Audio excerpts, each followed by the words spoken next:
Phil Stasek, and I would like to welcome you to another First Thursday event from the Space Coast Progressive Alliance. I'm a past president of the SCPA, and I'm hosting our event tonight called Plan Your Vote. Now, most people know that we have an election that's coming up this year in 2022. We have primary elections in August and then a general election in November. Now, these are very important elections. There are people that think, well, that doesn't matter. None of this stuff, we don't have a president to vote for. That couldn't be farther from the truth. We have a very important election that are taking place this year for a number of different positions across our county and frankly around the nation. And so we have two wonderful speakers tonight to help us think about planning our vote. And you might be asking yourself, well, why do I need to plan my vote? Well, I know I'm just going to go vote. Well, there are many different ways to vote. We strongly encourage people to vote by mail because it is the way that assures that your vote will count more than any other. The next way to vote, of course, is to vote early. We have early voting in Brevard County, as we do across Florida. And then finally, of course, there's in-person voting on election day, which is kind of the last resort. It should be your last resort, in my view. But I think our speakers are going to be able to flesh this out a little bit, to talk about the options that are available and some of the obstacles that have been placed before voters in our new elections. There are a lot of folks that have been watching the new legislation that's come out of the Florida legislature, new laws, new bills that have been put out, and they're shaking their heads. They're wondering, how is this going to affect me? We know that we have, I think, 100 new bills that came out, and some of them have already taken effect. Some are taking effect incrementally, and some of them will affect the way that you vote. And that's why it's so important that today we have two wonderful speakers. First, Natishia June. She's a field director from the ACLU of Florida. And then we'll have Suzanne Taylor, president of the League of Women Voters of the Space Coast. Both very, very knowledgeable speakers and people that will first be talking to us about issues regarding voting and issues regarding returning citizens. We know that a few years ago we passed, I believe it was Amendment 4, that gave our folks that have been convicted of a felony but have served their time and paid their dues the opportunity to immediately get back into returning to the voting process, returning as full citizens. Now, of course, as soon as the citizens of Florida passed that amendment to the Florida Constitution, the governor of the legislature immediately stepped in to create roadblocks to slow that process down. And I think we're going to learn a little bit more about that tonight, and hopefully the ability to get everybody that's eligible to vote the opportunity to vote, and to vote honestly and fairly, because when everyone votes, democracy wins. So let's get to it. We've got some business to take care of first. Oh, by the way, after our speakers talk, then we're going to open up the floor to our audience for Q&A. So those of you that are watching us, I ask you, please be thinking of a question that you might like to ask, and we'll be going to the Q&A after our panel makes their presentations. Let's get to our Vice President, Karen Houston. She is here, and Karen has a couple of announcements. Hey, Karen. Thank you so very much. And thank you all for joining us tonight, and especially for our wonderful speakers tonight. Planning your vote is very important. As we always say, every 4 years, this is the most important election of our lives.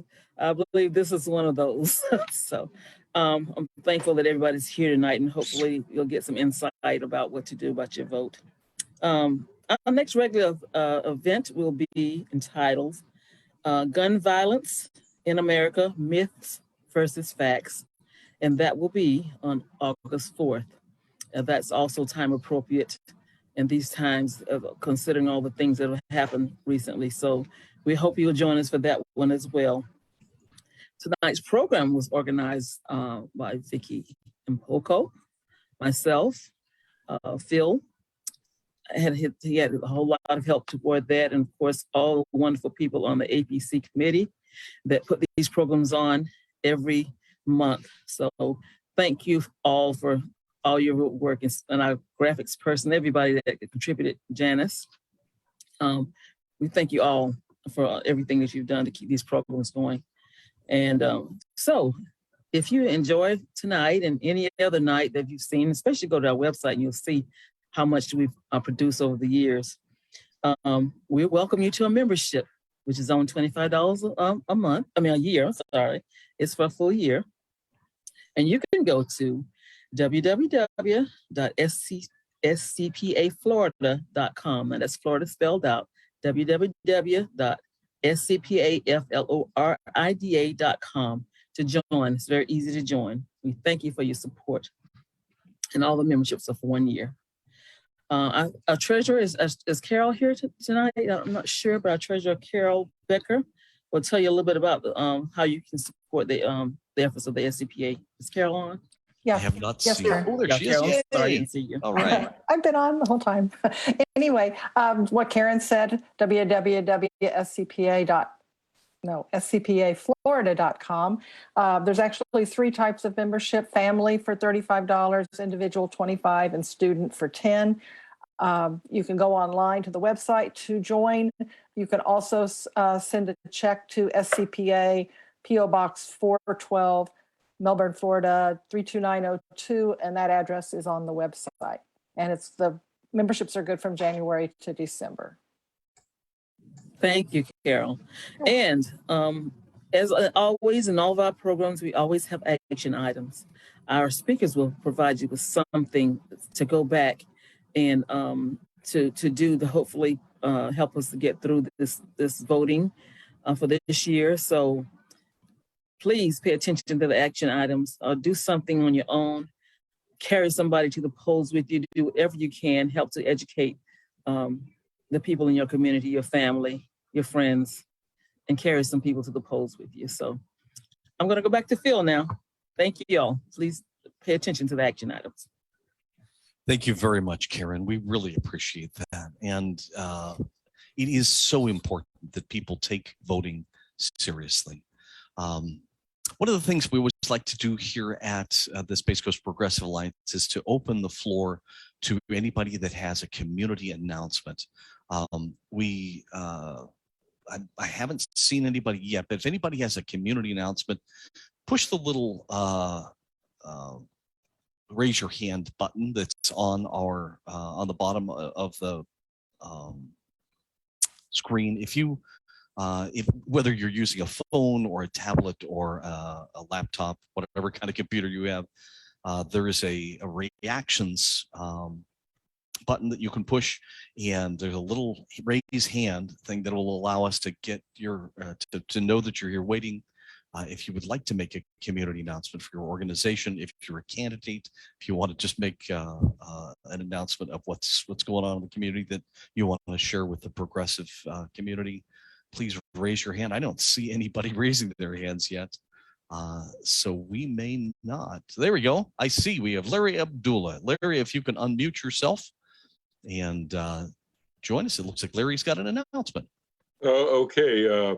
At our service this coming Sunday, the Unitarian Universal Church of Brevard will have Patricia Farley speaking, and her topic is Tallahassee 2022, the good, the bad, and the ugly.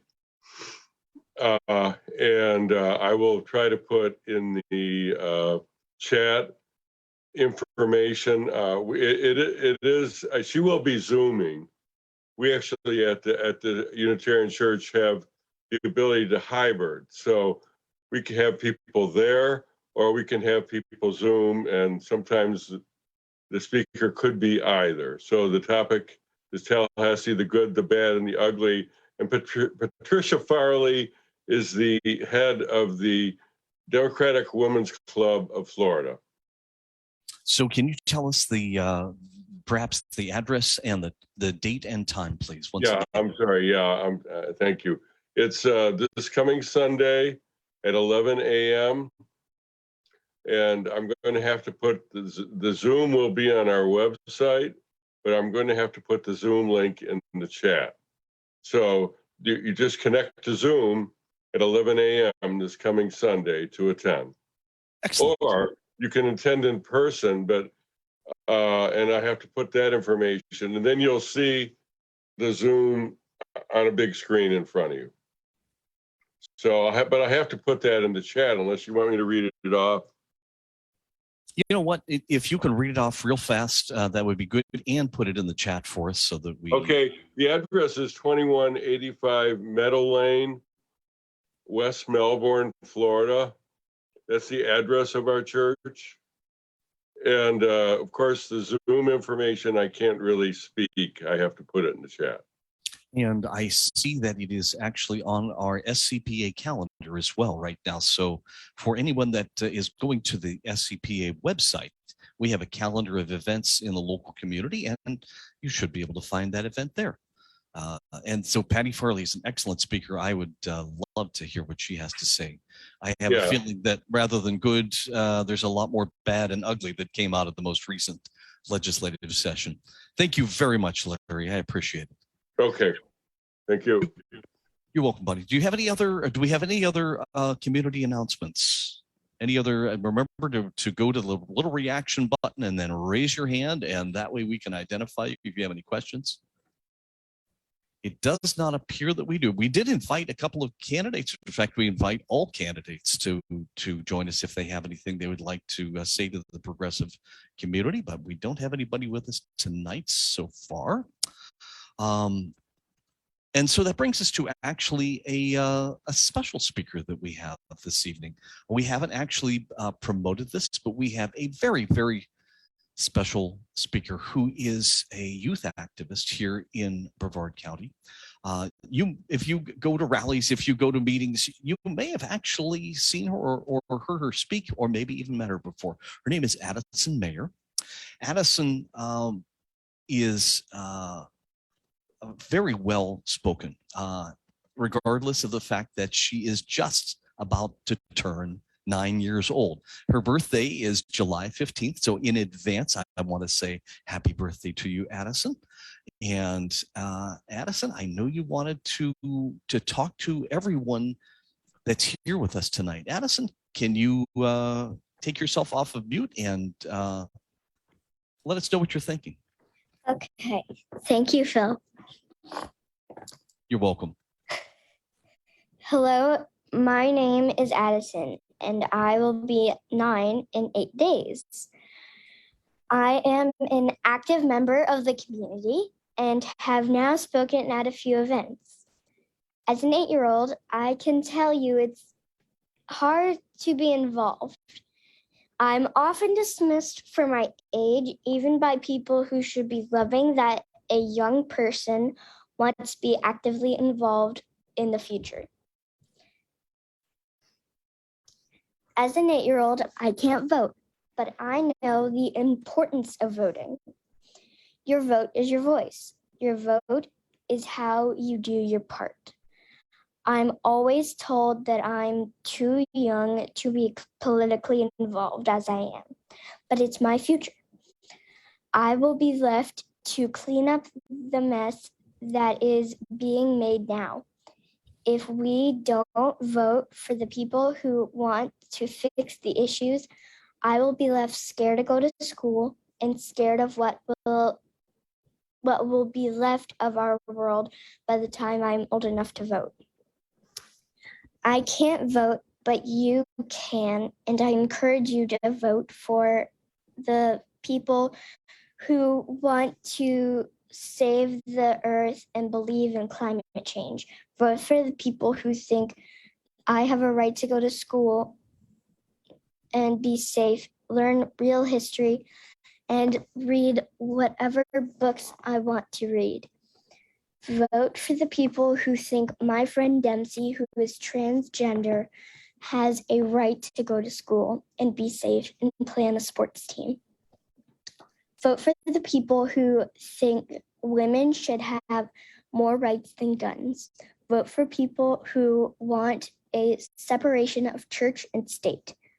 Vote for people who believe in a living wage and that healthcare is a right. I have an autistic brother who doesn't get the services he needs because Florida Medicaid has a cutoff of how much money families can make. My family never gets ahead because we now pay out of pocket for his needs. The pro-life people scream about the fetus having rights, but once that child is here, they don't care if it has insurance or food.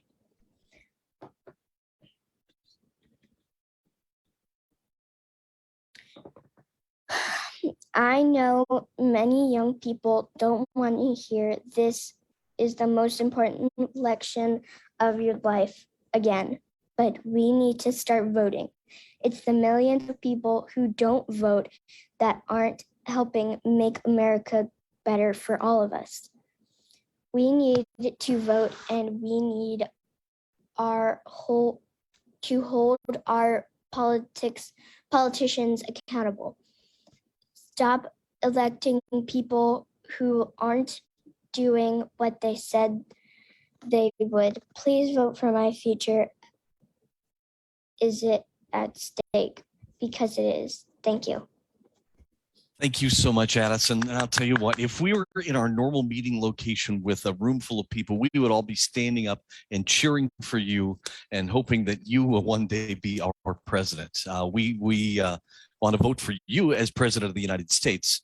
And I think that may happen hopefully within my lifetime. You're very eloquent. Thank you very much for speaking. And thank you for reminding us all that a vote is not just for ourselves. It is for our community. It is for those who may not have a voice. And when we vote, we're voting for the future of our children. So voting is important. Everyone should vote, whether or not it's for the president or whether it's for your local water board or the school board. Every vote counts.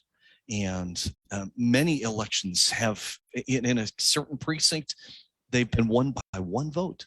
Can you imagine if you were that one person that made the vote that helped somebody come to office? So please, as Addison said, every vote is a very important thing, and you're voting for the future when you vote. So let me get to the program. Our program, thank you again, Addison. We love having Addison. You're a wonderful speaker. Again, our panelists for this evening, we have Natishia June. She's a field director for the ACLU of Florida. We have Suzanne Taylor, president of the League of Women Voters of the Space Coast. And if you are just joining us, our program tonight is called Plan Your Vote. The Space Coast Progressive Alliance always asks our speakers to have an action item, and we'll be listening for that as our program goes on. Some kind of items that they're suggesting that you do, something that you can do to take action to make the world a better place. I'm sure that they will be encouraging everyone to vote, but there's more that you can do beyond that. One thing that I think all of us that are paying attention, those of us that watch the news, realize that our democracy is in danger. Across America, right-wing efforts to cast doubt on election results, as well as our election methods and infrastructure, have eroded faith in our democracy. The Republican-dominated state legislatures in numerous states, especially Florida, have passed laws that throw up many barriers to citizens' ability to vote. We have a problem. And for 150 years, Floridians who had been convicted of a felony were banned from voting for life, never to be full citizens again. In 2018, we finally passed an amendment to the Florida Constitution that provides a path to former felons who have done their time to regain their right to vote. I know that we're going to hear more about this, but I'll tell you what, it is essential that every human being that is eligible votes. So we have two wonderful speakers tonight. I'm going to hand the floor right over to our first, and that is Natishia June. She's a field director of the ACLU of Florida. Welcome, Natishia. Thank you so much for being here tonight. Thank you for having me, Phil, and I appreciate you. It's good to see some familiar faces. I came and spoke to you all some years ago. I think I was maybe 2 babies in, and now I'm 3 babies in. So every time I see you all, it seems to be a new baby. I'm done. I promise. I think my husband and I had enough of having babies. But welcome back. Welcome back. Thank you. But I think Addison was the perfect person to go before me. It's from the mouth of babes that we need to hear and be reminded of what is important and what is at stake. It is our children's future that is at stake. I think that's the reason why I've stayed in this work for such a long time. I was here from the very beginning when we started doing Amendment 4. And before it was Amendment 4, we were restoring voting rights and doing rights restoration. And even before we were doing petition efforts, we were in the communities educating returning citizens and formerly incarcerated people about their rights, and to really get an understanding of, how did we get to this type of system that we currently have. And so I won't take you down memory lane in that regard, but what I will talk about is somewhat of kind of the battleground that we're in right now, and what we're looking to face within the next election and going into 2024. I will be the first to tell you that as the state field director for the ACLU of Florida, I am already in 2024. My mind is already there. We are already planning from there on to where we are right now in 2022. And one of the reasons is because this moment is really all of our responsibility. We currently have a governor who is in position to becoming the governor again in this state, and in 2024 could possibly become the president of the United States of America. I say that out loud because I think we all need to hear the realities of what he is wanting to do in this country, and then what he is currently doing in our state. And so if I say nothing else to you, and we will have a call to action at the end of this, but I think my first call to action would be listen to Addison, go and vote. Take 3 or 4 or 5 people with you, tell them to vote, make them realize what we're up against. So many people are talking about left wing, right wing. We are a nonpartisan organization. Our goal here today is to make sure that you make a plan so that you do not miss the opportunity, and that you make plans for people around you. How many of you, if you could just raise your hand, I can see some of you, and if you're on the phone or if you're on computer, how many of you actually get a phone call with people asking you who to vote for? Or, what should they be doing? Where do they go to vote? Are they registered, right? I think all of us get that phone call. And imagine me, the field director for the ACLU, you won't believe how many phone calls I get from church members, from family members, from people I haven't seen in years. Once an election comes around, my phone is ringing off of the hook about who to vote for. Well, we have a population of people right now, returning citizens, formerly incarcerated people, who in 2018, we actually all voted, right? We voted in 2020. No, not in 2020, some years ago. It's been a while now, y'all, so please forgive me. But we voted for Amendment 4 to pass, right? It won by over 60%. Actually, it's 64%. And at the ACLU, our supporters actually voted at 95% for the first time for an amendment that was so important to so many people. We made our voices heard, and then we went into the legislative session. And there is where the real battle began. There is where we fought. A lot of you know about SB 7066, and I won't go into SB 7066. What I will say is that the legislature gutted it. And what it has done currently in this state, it has confused millions of people. That is what it's done. It has made millions of Floridians upset, because what it has done is it's disempowered us. It makes us feel like our vote does not count. It makes us feel like what we have done and what we have fought for in the communities, in the streets. And I remember Karen, Phil, I remember you all, like us having petitions at that event and getting people to sign the petitions and encouraging them to go and vote. And wow, what the legislature did. And I think there's a question here that we all need to ask ourselves: who are we putting into position to make these type of decisions after we've already voted, right? We all vote for representatives. All of the Senate seats up right now. A lot of people don't know that because of redistricting, but those seats are up. Who are we going to be putting back into power to make these types of decisions where they can go back and undecide our decision for us? They can go back and say, you know what, we understand 64% of Floridians voted yes for Amendment 4, but we're going to do what we want to do anyway because we know what's best. And that is not the truth. They are far from knowing what's best for Floridians and for the 1.5 million people who are ineligible to vote. Now, there are some people who are eligible to vote at this point, and they have been able to vote for the very first time. I have someone personal to me who actually thanked me for my work, but there are thousands of people out there who do not know. They do not know if they can vote right now, and they are afraid. As the ACLU, we cannot even tell them that they may be eligible or that they should register because the state has confused the rules so much that they don't even know if they owe fines and fees or how much those fines and fees are at this point. They don't know if they can register to vote and if they are actually eligible. Every time I talk to a returning citizen and I ask them if they know they're eligible, if they know how much money they do owe, they tell me they don't know and they don't know where to look.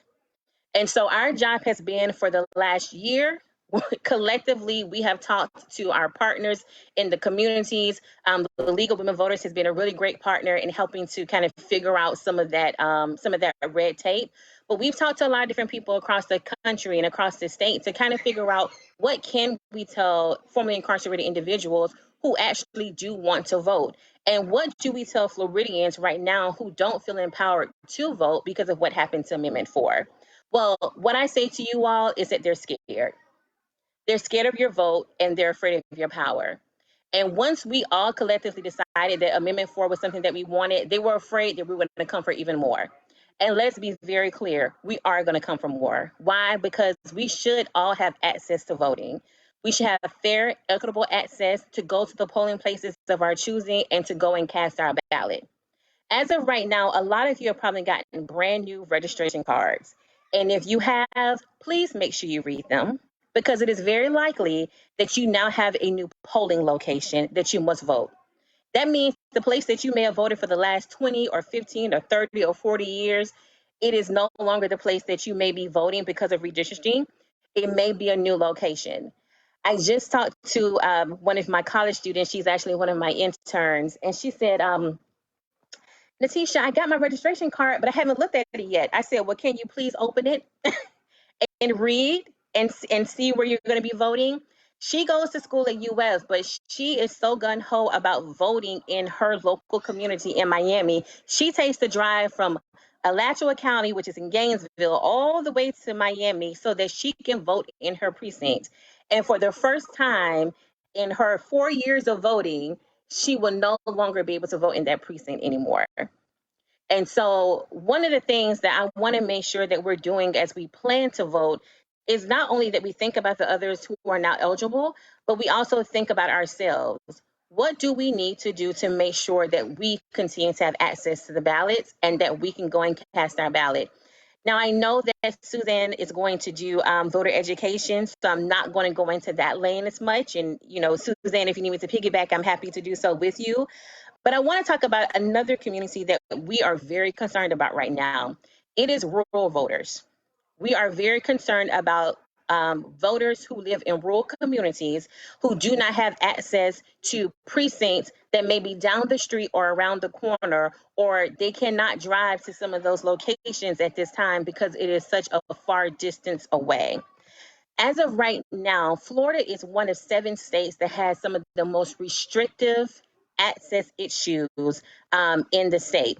And not access as far as voter access, but access into regards to things being nonpartisan and it being fair and equitable. As of right now, we have a lot of rural communities and a lot of rural voters who relied on vote by mail and early voting in the last 2020 election. As a matter of fact, over 60% of people in rural communities actually voted by mail, or they went to a drop box in their community so that they could vote. As of right now, there has been red tape.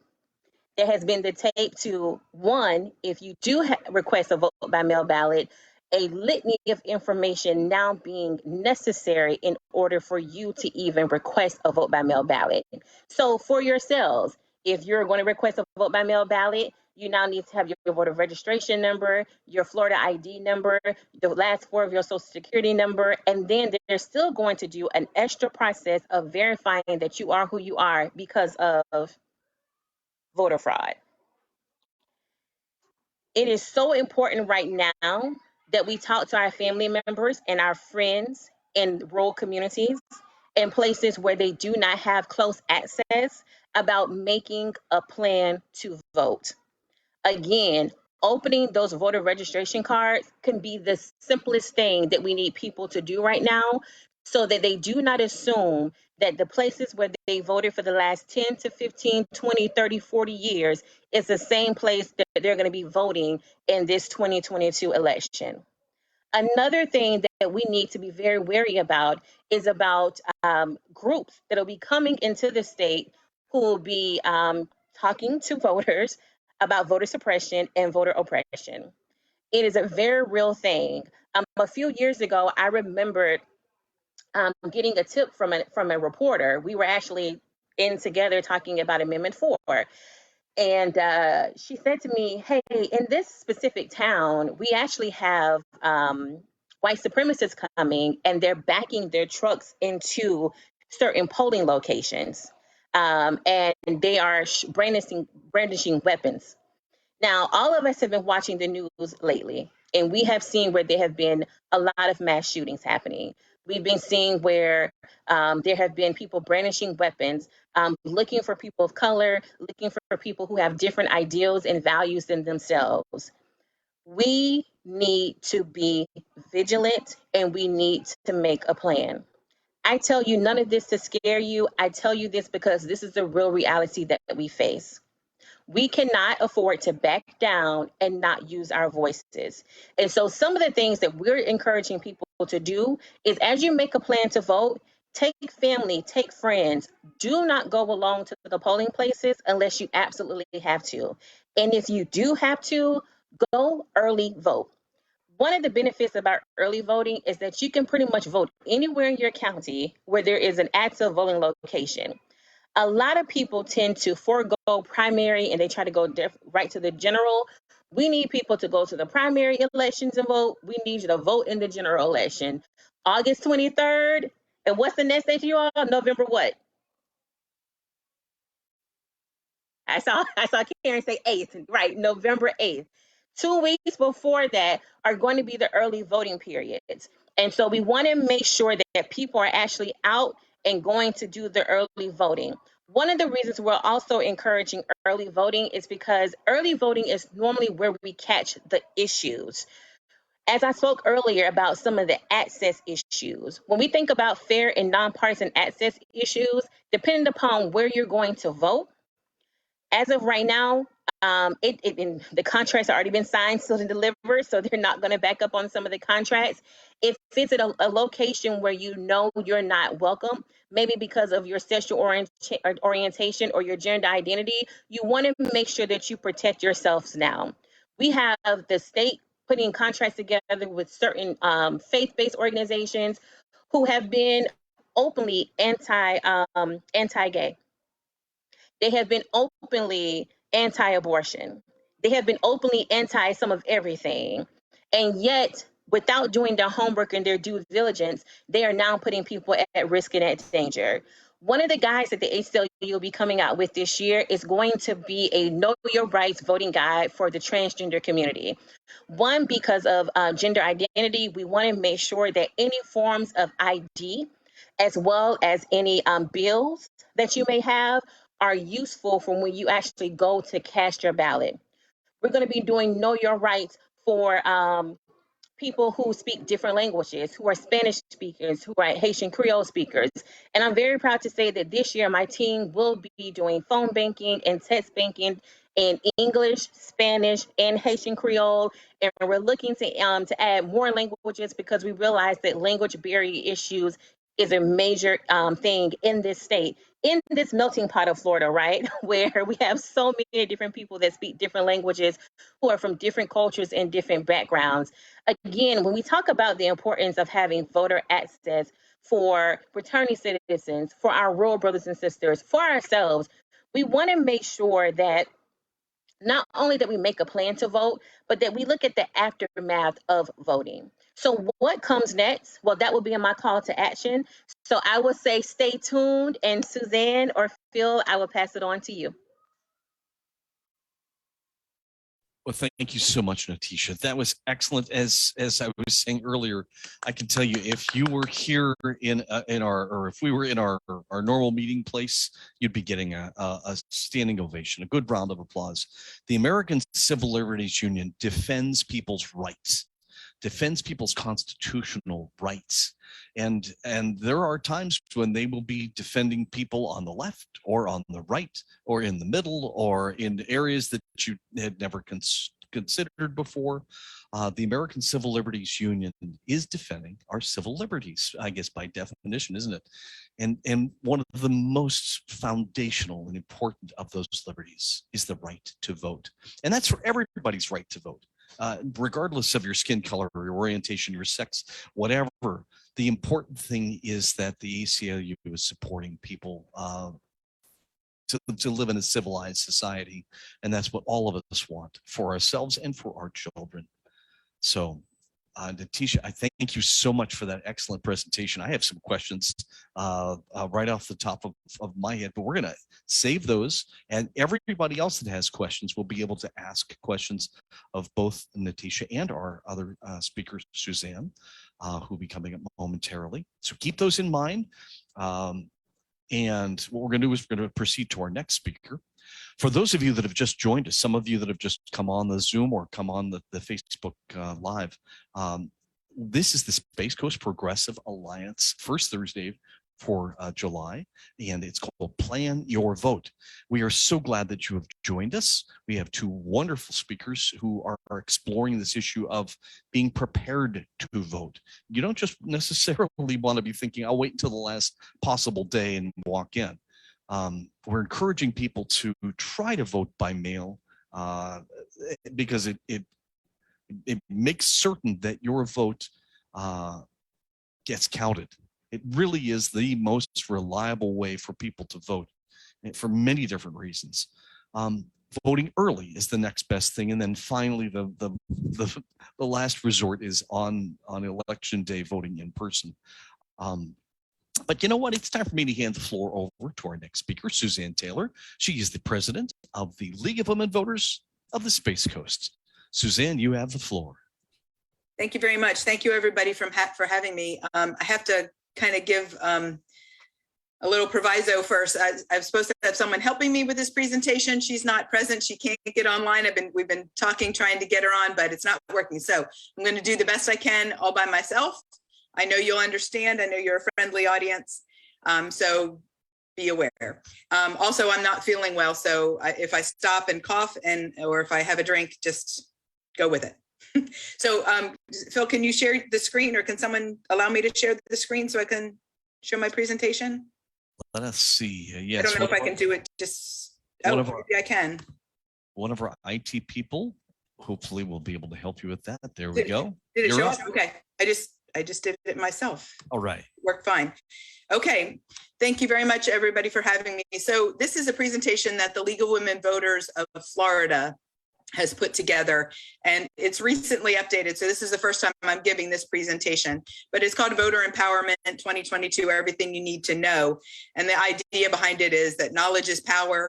If you know what's going on, then you have a better ability to meet all the challenges that the Florida legislature keeps putting before us. I agree with Natishia. There's a lot of confusion out there, and that seems to be a primary factor, though of course not stated. But our intent is to give you everything that you need to know so that you can make sure your vote counts. Okay, so far so good.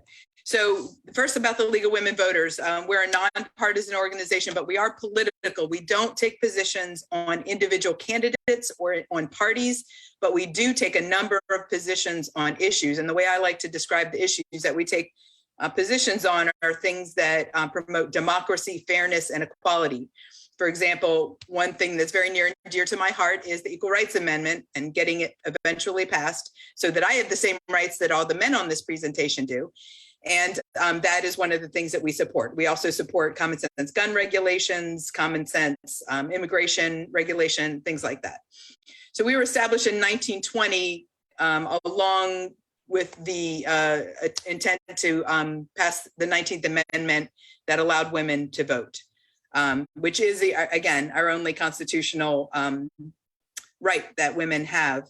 So it was around that time, which is why it's called the League of Women Voters. It's a little bit of an anachronistic title. I'd like to change it, but I don't have a better idea. So if I come up with one, maybe they'll listen to me. So men have been welcomed. It says accepted, but I like to say welcomed since 1972. In fact, 20% of our membership is men. We have 29 chapters in the state of Florida, and our intent is to educate and to advocate. So educate so that people know what the issues are and can make their own decisions. We don't necessarily tell them how to vote, but we tell them how to get the information and give them information when we can. So we're going to cover a couple of things: legislative updates, some key voting deadlines, the 3 ways to vote in Florida, which Phil already mentioned. I am going to respectfully take a little bit different position than he did on that, but it's all good, and protecting your vote. So first, legislative updates. See, there's a spot right there that didn't get taken out. So I found that out right now. So first of all, Senate Bill 90 was passed last year. Some of you might be aware of this if you pay attention to voting news and voting lawsuits. This is the one that the League of Women Voters filed a lawsuit about. And as you can see, on March 31st, Judge Walker, who is a federal district judge, which is the lowest federal court, did grant our petition and did overturn Senate Bill 90. Senate Bill 90 is the one that you've heard about that passed last year, where they said that it did all the things that we're going to talk about, limiting drop boxes and treating people bringing other people's ballots, mail ballots, as if they're committing a crime, all in the name of, quote, improving election security, transparency, and administration. But I have to agree with Natishia. I think confusion was the primary intention. So Judge Walker's ruling on March 31st overturned 3 provisions of Senate Bill 90. And it's called Senate Bill 90, but of course there was a House component, and it was signed by the governor, and it is a law, but it was known as Senate Bill 90, and that's how people keep referring to it. Once the ruling was issued, we had a couple of good days before the appeal was filed. And then the appellate court did issue a stay. So that case is still going forward, and there'll be briefs filed, and there'll be arguments by lawyers, and the appellate court will make its own decision. But for now, they stayed this current court ruling. Their stated intention was that it was too close to the election to make any changes now, even though Senate Bill 90 imposed a lot of restrictions, but that was their kind of twisted logic. So some of the impacts on voters of Senate Bill 90, one is that mail ballots now need to be requested every 2 years, or what's referred to as an every election cycle. It used to be you made a mail-in ballot request and it just stayed. So if you've done that in the past, you've requested mail-in ballots, you're probably good now. We're going to talk about how you can find out in a little bit. And that's actually one of my action items. But now you have to request it every 2 years. So you're probably, if you requested it in the past, you're probably good for the upcoming elections, which are the primary is August 23rd, and the general election, as Natishia said, is November 8th. But importantly, for the one coming up, the primary, if you're not registered to vote, or if you know someone who's not registered to vote, they have to do so by July 25th. That's the last day to register to vote for the August 23rd primary. Now, if somebody is not registered, then they can't vote in that primary, but then they have another chance to get registered to vote about a month before the November 8th primary, or November 8th, the general election. So they'll have another chance. But now you have to request your mail ballot every 2 years. So I was thinking about this yesterday when I was preparing, and I put notes in my iPhone all the time to remind me of things way in the future. And I put a note in for early January to request a new mail-in ballot, because at the turn of the year, I think that's when it's going to change and new requests will need to be made. So Natishia talked about this a little bit too. Mail ballot requests must include identification, and the identifications that are valid are a driver's license, a Florida ID card, or the last digits of your social security number. I may be wrong, but I believe only one of those is required, because we are recommending that people utilize more than one. Most people don't have an ID card and a driver's license, but most people have one of those, or a lot of people have one of those and a social security number. So if you provide at least two of those, then there are two ways that if the first one doesn't work for whatever reason, you have another way to prove your identity so that you will be able to vote. Limited assistance for delivering ballots other than your family. There's a long definition that I don't have in front of me, but it's a pretty broad definition about who family is. It includes, spouses, children, parents, brothers, sisters, brothers and not brothers-in-law.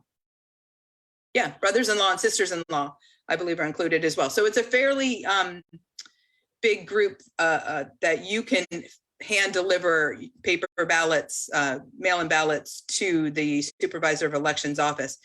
But there's a limit for only, other than people that are in that family definition, only two other ballots. So for example, there's an elderly couple that lives down the street from me, and last election cycle, because it was difficult for them to get the mail-in ballot delivered, and nobody trusted the mail over COVID, and with the last administration, all the hijinks that were happening about the Postal Service, I offered to hand deliver theirs when I took mine and my family. So that would be fine this year, two of them, but if I did any more than two, I could face criminal charges. So on top of confusion, the other hallmark of these bills, I would say, is, scaring people, trying to scare people so that they can't, they don't exercise the full rights that they do have, because it's confusing, and you don't want to be on the wrong side of that confusion. No public records exemption for returning citizens. I think Natishia might have mentioned that, so I'm just going to skip over it because I think I'm taking a long time. So limited drop box availability is a big thing. There used to be drop boxes at the last election that were just sitting outside the supervisor of elections office, and you could drop by, after work when the office was closed. Well, that's not the case anymore. They have to be monitored all the time that they accept the mail-in ballot. So generally, they're only going to be available during business hours and right where the supervisor of elections offices are, or the early voting locations will all have a drop box, but again, only while somebody is there. So you still have to, if you work a lot of hours right in the middle of the day, it is going to make it more difficult. If you do mail your ballot, you can still mail your ballot in, and I think we recommend 2 to 3 weeks. I don't trust it, so I would just take some time to do it, but I know there are people that can't. So that's a big concern for some. No comfort assistance within 150 feet, no solicitation zone. I'm sure everyone's heard about this. You can't give a bottle of water to someone standing in the hot Florida sun because if you're wearing a party affiliated shirt or carrying a sign or something, they're going to change their vote automatically because you were nice enough to give them a bottle of water. That's the general intent behind this. And I apologize, I'm being a little sarcastic, but that's me. No federal pre-clearance requirement. This was something that the Judge Walker did address in the lawsuit. He required federal pre-clearance, which basically requires a state that's subject to these pre-clearance requirements to run their new voting laws to the federal government. I can't recall which agency, Justice Department or something like that, but some federal agency, to ensure that the new laws that they want to pass don't violate people's rights. So the Judge Walker did require this, but that was one of the things that got overturned or a stay put on it. So that unfortunately isn't the case anymore. And let me go back, and it's important for me to say, and because I'm limited here, I don't have my notes because of my friend not helping me here. The pre-clearance, the reason that Judge Walker required the pre-clearance and struck down the other two provisions that he struck down was because he found that there was a history in Florida of blatant history of racial discrimination in Florida. So that's the reason that he did that. So a new bill that was last year, and that League of Women Voters filed a lawsuit right away, which is one of the reasons that I love the League of Women Voters. I'm a lawyer, so I really respect lawyers that take on public causes. And that's one of the things that the League of Women Voters is really good at doing. So that was last year. This year, Senate Bill 524 was passed. And you can see the timeline for that. It doesn't really matter too much. What it does is more important. So this one increases the criminal penalties for returning too many ballots. And I don't have the number in front of me, but it went from something like $1,000 to $50,000 or $10,000, or an incredible amount. So that's again, if you make a mistake, you could be subject to criminal penalties. So it certainly prevents people from putting themselves out there and trying to help others vote if they're concerned about being charged with a crime, of course. And a side note, I don't know if anyone noticed in the news today, the Office of, I guess it's two down here, Funds and Office of Election Crimes. That Office of Election Crimes came about in this Senate Bill 524. And just today, I think it was, the man that's going to be in charge of that office was sworn in. I think his name was Pete Antonacci, something like that. I don't know anything about him, but I did see it on the news today. So back up a little bit. Inactive voters may be required to show proof of residence in order to vote. And inactive voters basically means somebody that has not voted in a recent election. I'm sure their definition is a little bit more technical than that, but that's generally what it is. So you generally don't have proof of, you don't think to bring proof of your residence when you go to vote, but you might have to do that if you've been inactive. Again, we'll talk about this at the end, but one of the action items is to follow up on all these things. Another one thing that they did was they renamed the drop boxes. Now they're called, I thought I had it, but I don't. They renamed the drop boxes. So we all refer to them as drop boxes now. The supervisors of elections are required to call them something else. Again, more confusion. People are still going to call them drop boxes. It's no reason to be confusing. So the impact of Senate Bill 524 on voters is it increases, I have honestly no idea what that means, increases list maintenance requirements. It generally requires more for voters to do to exercise the right to vote. It requires, now I recall. So there's a concern, the governor had a concern that people were on the voter rolls that shouldn't be on the voter rolls. For example, people that had died or people that moved to other states. And this bill requires more frequent purging of the voter rolls for people like that truly are not able to vote. I don't think that there was any substantial evidence that dead people were in fact casting ballots or anything similar. But that's kind of the idea. They're trying to prevent that from happening. But there is may be on the next. No, I think it's now. There's a something called the ERIC. It's Electronic Registration Information Center, and it's a database that 32 states are members of, and Florida is a member of it. And we share data with other states to make sure that this doesn't happen. If someone moves from Michigan to Florida, then Michigan and Florida talk about that person to make sure that person's not voting in two different places. So that's kind of what this impact on voters is talking about. So importantly, key voting deadlines. I talked about a little of this, August 23rd for the primary. And the primary, it may sound like, it's not a big deal, you can miss it, but you cannot. A lot of our elections are going to be decided on the primary.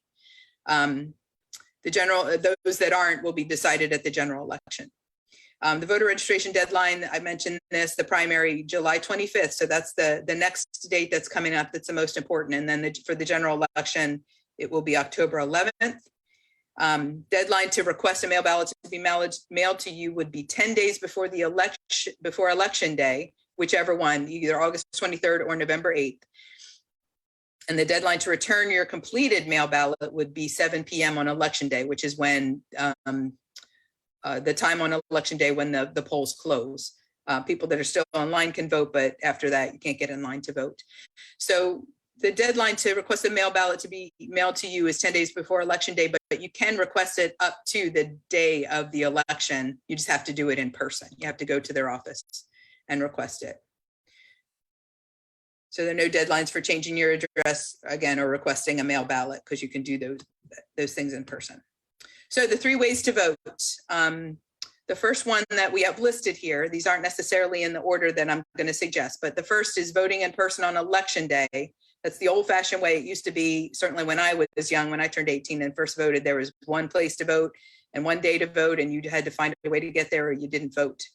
So if you're in line by 7, you're allowed to vote. You have to vote in your correct polling place, and you have to present photo and signature identification. And those can be 2 different things. Like your photo identification can be one thing, and your something with your signature can be another.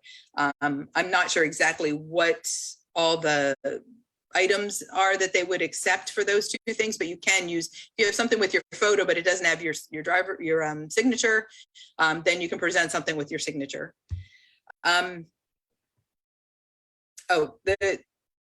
supervisor of election has recently, or is in the process, I guess, of sending out new voter registration cards. We got ours in the mail about a week and a half ago, so that's happening.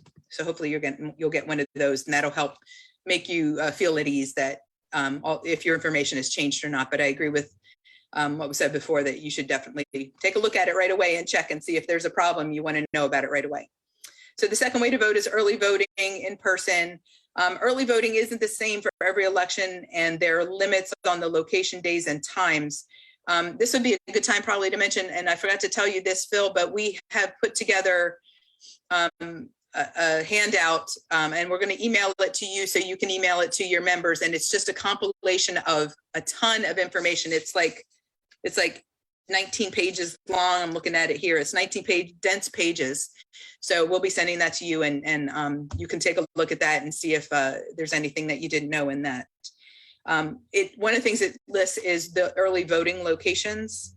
And I just realized, I don't know how to stop the sharing, but if someone needs to tell me that my time is running short, just feel free to tell me. I don't have a good sense of what time I've been speaking.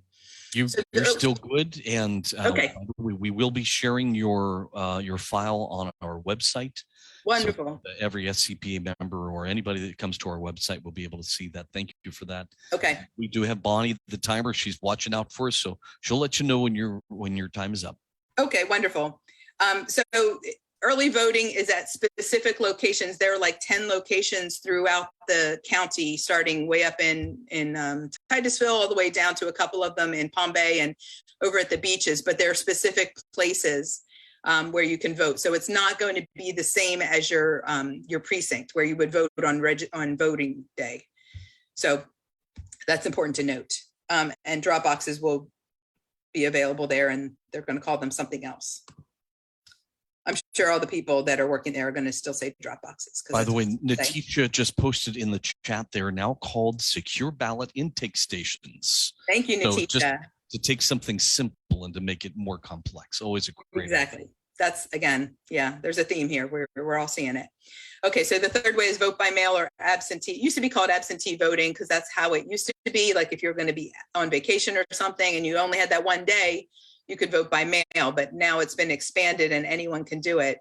I'm going to suggest that this is not my suggestion for the first way to vote. I do think that everybody should get their vote by mail form. But if you get your vote by mail form, you're not obligated to vote by mail. You can actually go to the polling place, either early voting or on election day or primary day, and hand in your vote by mail ballot and get an actual ballot and vote that day. And the reason I say that is a couple of things. One is it's important to have the vote by mail in case something happens and your plan to vote doesn't work. Even if you have backup, sometimes things happen and you can't work. You're in the hospital and you can't do anything but vote by mail. So it's good to do that and have that option. But the reason I say that I suggest, and this is what I do now, is this is what I did in the last election in 2020, and I'm going to do it again for the foreseeable future, is to take my vote by mail in and vote in person. Those of you who are paying attention to the January 6th committee hearings have probably heard them discussing what was called the red mirage. I think they called it some other things too, but they called it the red mirage. And that was the idea that most Democratic leaning voters would vote in person, and most Republican leaning, I hope I'm saying this right, Republican leaning voters would vote by mail. And that the early voting, the immediate voting, the machines are going to count the votes that are in person. So that number is going to be available pretty quickly. And then they have to count or run the vote by mail ballots through their voting machines to tabulate them. And that takes some time. Some states, and I believe Florida's one, some states require that no vote by mail ballots be counted until the day of voting. So they're already busy. The supervisor of elections is already busy on voting day. So they're not going to have a lot of time to get all the vote by mail ballots in and counted by the end of the voting day. So there's going to be a number that's going to show after the polls have closed, and all the news outlets will announce it, that certain number of election votes have come in, and this is a person who's leading, but it's not going to be accurate because it's going to favor one side or the other. So anyway, that would be my suggestion. But honestly, as long as you vote, I don't care how you vote. And here's where it says all voters who wish to vote by mail will have to submit new mail ballots in January 2023. So you can request the form online, you can call and request it. You have to provide identification. You can certainly do it in person. Importantly, you can track your registration status when you do vote by mail. That part is very nice. You can check, and it'll send the website. You put your information in, the website will say when the ballot was sent out to you. It'll say when they got it back, and then they hold it. And then when they count it, it'll say that as well. So that's kind of nice to know. So voting by mail, you have to really be careful to follow the rules. They have a lot of rules about how, if you recall, if you've seen them before, there's a couple of envelopes, and there's a safety envelope that's called. So you have to make sure you follow all the rules and close the envelope exactly the way it says. There are instructions there, but you have to be just very careful. You can't be talking to somebody when you're trying to do it, because you might make a mistake. And then you have to sign the back of the envelope, and it's signed over the flap. So it has to be completely closed before then. And it's a good idea to include your phone number and or your email on it. So if there's a problem, the supervisor of election can contact you if there's a problem. If they don't have that information for you, and they try to reach you to sort out some problem that might have come up with counting your vote, then they have to do it by mail, and it might be too late by the time you get a chance to correct it. Certainly, if they have your phone number or your email address, it's something that could be corrected more easily. And hopefully we won't have problems like that, but it's better to be safe than sorry. So the vote by mail has to be returned by 7 p.m. on election day, either one of the drop boxes or through the U.S. mail. So what has changed and what hasn't changed? It changed for an average voter. Registry. I'm just going to go through this quickly. Voter registration and in-person voting. There have been a number of changes. That's just a summary, but we've already talked about this, so I don't want to bore you with repeating myself. Voting by mail, you have to provide information to prove who you are to get your vote by mail ballot. There may be fewer drop boxes available than in the past. And you have to request again for the next election cycle. So those are some things that are very different. Voting by mail, this is important. There may be will be greater scrutiny of your signature on your mail ballot envelope. So you may want to update your signature. If you're somebody who likes to change your signature from time to time, that's a good reason to check and see what update your signature so it's your current signature that you use, your current legal signature. Also, people, as people age, their signature changes. And certainly, you know, anyone with a disability or Parkinson's syndrome, you know, your handwriting does change. So it's a good idea if any of those things might apply to you, that you might want to update your signature so that it's your current signature. So some top questions, there may be some others, but these are some top questions that we've heard in making these presentations. So what do I do if I sign up to vote by mail but decide I want to vote in person? We already talked about that, so I'll go on. Why is voting important? If you listen to Addison, I think you know, and hopefully we all listen to Addison. I think it's obvious to pretty much everyone here why voting is important. Elections can be, and in Florida often are, decided by very, very small margins. So it can make a huge difference. We would have had a very different governor with just not that many different votes in the other direction. So it could have been very different. Our world could have been very different. Can I trust the county supervisor of elections? Absolutely. We have a wonderful supervisor of elections. She's very good. Her website is awesome. I highly recommend, that's one of my action items that I'll remind you about in a minute, but I highly recommend that you check out that website. It's chock full of information, and you can find specific information to you. There's a lot of links to investigate other things like voter fraud and candidates fraud and all kinds of really interesting stuff. We talked about your phone number or your email, and then why can't I vote in the Democratic Republican primary?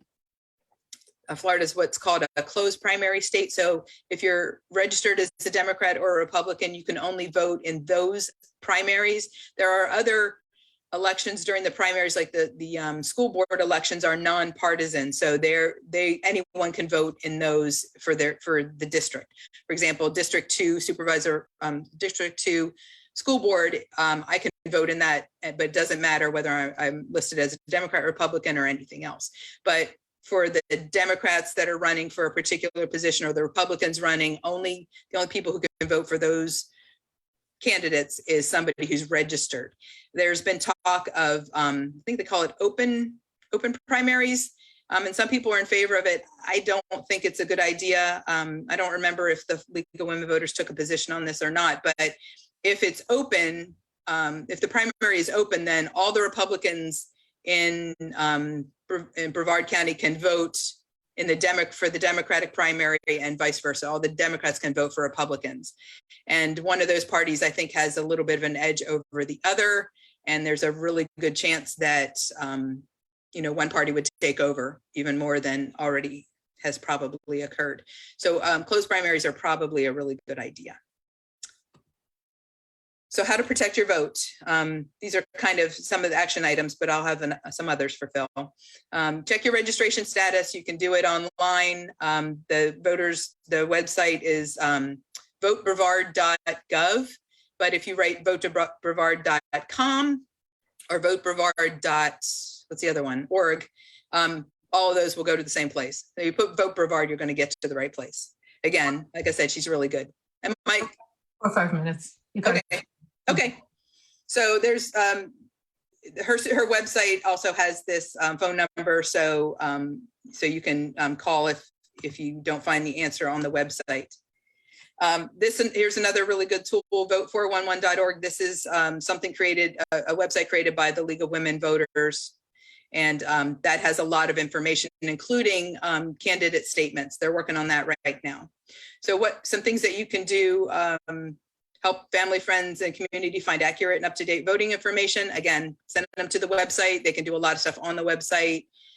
Don't spread misinformation. Support candidate forums. We're doing some with Florida Today right now for the school board and the county commission, and contact your local League of Women Voters to get involved. Some more difficult things to do. You can apply to be a poll worker. That's one of the things I'll talk about in a few minutes. You can be a trained voter registration volunteer, the LWV's League of Women Voters, and become an election protection and volunteer poll monitor. I think that is just for one particular party. I'm not honestly sure about that, but when I was investigating it, it looked like it was for one particular party. So thank you very much. I'm sorry if I talked really fast. I was trying to get a lot of information in. I'm happy to answer any questions when it's time. Thank you, Phil. You're absolutely welcome, Suzanne. And you actually do have a couple more minutes if you want to keep using it. You're welcome to. But you know what? I think we're probably going to have a lively Q&A session here. This is an opportunity for our audience to join the conversation, to join the discussion of this critical topic, both for first of all, Suzanne, thank you so much. As I said earlier, I'll tell you what, you would be hearing a great round of applause. I'd be right there giving you a standing ovation, because what the League of Women Voters does for our community and for our nation is absolutely essential. There was a time when people took their voting for granted.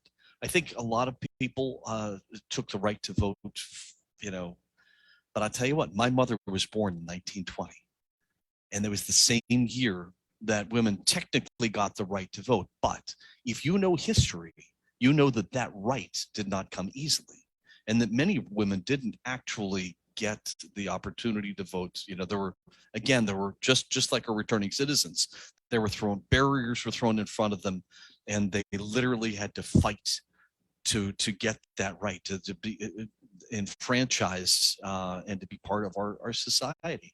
It's insane. It is absolutely insane to imagine that for much of America's history, fully 1/2 of our population did not have the right to vote. And we could go on and on about that. That's a topic perhaps for another day. We've covered it many times here in the Space Coast Progressive Alliance at our various events. But today we're talking about the importance of 2022, the importance of the coming elections, why it's important to vote in the primary, why it's important to vote in the general, why it's important to be prepared, to have a plan, and to execute your vote. So many people. I knock on a lot of doors. I try to get people registered to vote. And right now I'm encouraging people to vote by mail. But so many people will tell you stories about the fact that they had every intention of going to vote on election day because they like going, and it's their patriotic duty and everything. And son of a gun, their boss called and said, "I need you to come to work." And they had to go to work, and they missed the chance to vote. Or they went out and they got in their car and their car wouldn't start, and they missed their chance to vote. I mean, kids get sick, they're in the hospital. We've already talked about this. These things happen in everyone's lives. And when your elections are so close that every single vote counts, those little obstructions in life can change the course of an election. And that is, so we have options. We have lots of things that we can do. We've talked about several different things, and I'm going to ask everybody that's here with us on the Zoom call to please look for that little reactions button. It depends on whether you're using a cell phone, whether you're using a pad, whether you're using a laptop. Look for the little reactions button, click on it. It'll open up a little window. There should be a button where you can click raise hand. And if you click that button, then it'll move you right up to the front. We'll be able to identify you. You'll be able to ask your question of these two wonderful speakers and get your questions answered. There is an awful lot that's going on right now with regard to elections. Both of these presentations have given us pause. Everybody that's watching this should be taking a big gulp to say, uh-oh. Because if you have been following what's been going on up in Tallahassee, this should be your wake-up call. This did not happen by accident. This clearly, it's a plan, and we've talked about this previous SCPA events about what happened in Tallahassee. I know that Larry Abdullah mentioned earlier about the issue of the fact that his organization is going to be having an event coming up this Sunday that's in the chat about learning more about what happened at Tallahassee. But folks, let us all be honest and mature about this, and to understand that there are people who do not want you to vote. Lots of them, and they're getting better organized. And there are people who will threaten you, but it's important for everyone to appreciate the fact that they have options, different ways to vote. And so it's important to be an educated voter. It's important for everyone to go to the Supervisor of Elections website to verify that they are registered to vote. And we're going to talk more about that. Anyway, questions. We have our first question, and I'm not certain who this is. It could be Larry. It could be you. There's somebody that's coming up with it's an unnamed website. And Larry, did you have your hand up or not? I don't right now. I can ask a question. I do have. I was going to wait to see who else came up, but I'm ready to ask a question if you want. Go right ahead, Larry. Okay. I'm wondering about identification. Now, we talked about 2 times when identification is required other than normal voting. One is for mail-in ballot. Now, I see that you mentioned that there's a driver's license and or the last 4 of Social Security. I'm just wondering, those are just numbers that go on the piece of paper? Because how do they know that you have a picture driver's? Are they look it up, or are they, so I'm wondering about that first, and then the second will be proof of residence if you haven't voted. So who would like to take that question? Well, I can start, and then Natishia can clean up anything I messed up or anything. To request the mail-in ballot, you have to show ID when you request the mail-in ballot. I don't recall. By mail. Right, for the vote by mail ballot, you have to show your ID when you request that. I don't understand that. You're mailing the request for a mail-in ballot. So who are you showing it to? No, you can do it online. You could show when you're mailing. I don't think that you can request a mail-in ballot by mail. Oh. I don't recall a way to do that. You can do it online, and online you have to put in your Social Security. Then you would put in your Social Security numbers, the last 4 digits. But if you're asking in person, instead of that, you can show a photo ID like a driver's license or a Florida registration. And if Natishia, if you know anything more than that, feel free to overrule. Yeah, that's a major change because you used to be able to request a mail-in ballot by mail. Yeah. I don't. And go ahead. Do you have anything that you would like to add to that? I do not hear you, Natishia. So that's a big confusion. Now, yes. The second thing is, let's just say you're saying that some people who haven't voted for a while are going to need to present residency requirements when they go in to vote. And normally when you go in to vote, you might be asked for a driver's license or your voter ID card. What identification are they going to need to present to show their residency? I think those same IDs will work. It's just if there are people that don't have them, there are people that don't have a driver's license, that don't have the $25 to get their new ID card. I just helped a young lady who was living on the street, and she didn't have the money to get an ID card. So I had to take her somewhere and pay for her to get an ID card. She didn't have it, and she needed it to get a job and to do a whole bunch of things. So there are people that don't have the ability to get those as easily as some of us do. But I think those IDs will work. So if you have a Florida ID or a Florida driver's license, and you're considered an inactive voter and they require you to show ID with your address, then that should cover it. Of course, you have to be sure that your driver's license or your ID card is up to date and that you haven't moved. If you've moved, you've gotten a new one. No, one thing I was kind of confused that you said I can request a mail-in ballot online. Mm-hmm. I'm still just going to enter numbers. I'm not going to show them online my ID, right? Right. So for that, for registering online, the only way that you can show it that you can prove your identity is with those numbers. You can't. I believe so. Honestly, I can check while we're talking. I don't recall because I had requested mine a long time ago and I didn't need to do it again. But I mean, I know for my doctor's office, they require that I take a picture of my driver's license and upload it. So there might be a factor like that, but I don't believe so. That would be weird. That would be weird. It'd be a whole other level of confusion, right? But I think that I know that you can request your mail-in ballot on their on the Supervisor of Elections website, and I believe the only way that you can do it is by putting those last 4 digits in. But if you're doing it in person, obviously you don't have to. Some people don't want to give their social security number, even just the last 4 digits, so they could show their picture ID instead. I can poke my nose in here because is that Natishia? Natishia. Yeah, it's me. Yes. Sorry, you all. I have a baby and he's a little fussy right now. But what I was going to say is that is correct. I think one of the other things too, though, is that they do have a verification process through their sites to recognize whether or not you are who you are. And if they have any questions, they will call you to make sure that you are who you are. I think one of the other ways that they're doing verification right now is if you've gotten your new registration card, on the back of some of them, I know in Seminole County where I am, they have it. They actually have it where you can register to vote by mail there and request the absentee ballot. And of course, they have the kind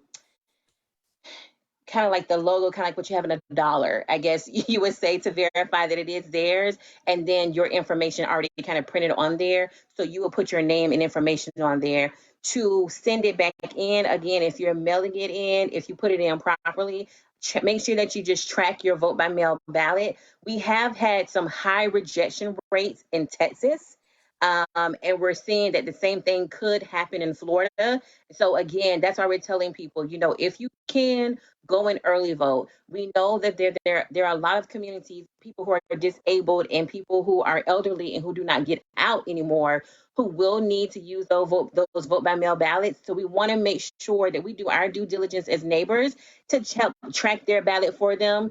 My grandmother's 82. I track her ballot, even though she's able to do so herself, just to make sure it is counted, because we don't want her ballot to be rejected. And that's, again, why we're looking at rural communities, because they have one of the highest rejection rates. And I can say this from personal experience. The Space Coast Progressive Alliance is a third-party voter registration organization, much like the League of And Voters. we want to make sure that their ballots are counted. Natishia, I think I actually just stepped on you. It looked like your audio just dropped off, but then you came back up at the last second. Could you repeat what you just said? We may have lost Natishia's audio for just a moment. She's still connected, but we've lost her audio just for a moment. What I was going to say is the Space Coast Progressive Alliance is a third-party voter registration organization. We can and do register people to vote. Our organization does. And one of the interesting aspects of this is Brevard County actually is, Larry, to answer your question, they actually do. If you log on, as was discussed, if you log on and do this via the internet, it's very simple. Once they have your driver's license number, your the last 4 of your social, or the other government ID, they can verify it on their end, and they can do it with a degree of confidence that they're satisfied that they have the right person. When you register, it's always good to give them your phone number, so that if a question arises, such as the validity of your signature or something on your ballot that might raise a question, they can call you to fix that ballot, make sure that your vote counts. So for people that are shy about sharing their phone number, I highly recommend that you do share your phone number with the supervisor of elections. And they can contact you if they have any questions. We have several questions that are lined up. I know we've had. Can I just throw this in real quick? Go ahead. Just want to. Also, you can call them. You can call the supervisor of elections for your vote by mail, and they'll take your information on the phone and give you information. So I just want to throw that in. So. That's a very important point. And I know that Jan Moran was trying to ask a question, and looks like you were having trouble. Jan, can you hear us? Are you up? Jan had her hand raised. She had a question. Jan Moran, I don't know if you're still with us. Maybe not unmuted. Let's go ahead to Richard Weber. You've had your hand raised. If you can unmute yourself and ask your question, Richard. Hi. There we go. Gotcha. My question is, will there be any drop ballots at the early voting stations this year, other than the supervisor of elections office. I know it's different than Miami. They have a lot more early voting, and I don't know what they have here in Brevard. I'm a new resident in Titusville, and so I'd like that answered. And Okay, I can and I'm talk looking- about other things. But Welcome Go back ahead. to Brevard, Richard.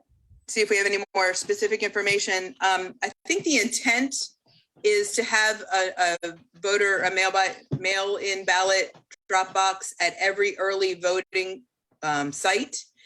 But whether or not, since it has to have an employee of the supervisor of elections monitoring it all the time, it's accepting ballots, that may limit who she can use. One of the other parts of the Senate Bill 520, or 90, I'm sorry, Senate Bill 90, the one from last year, said that not only do you have to have somebody monitoring these mail-in drop boxes all the time, but you cannot take any extra money. You can only take what the Florida legislature gives you. You cannot solicit outside funds to pay to increase the amount of time that drop boxes can accept ballots.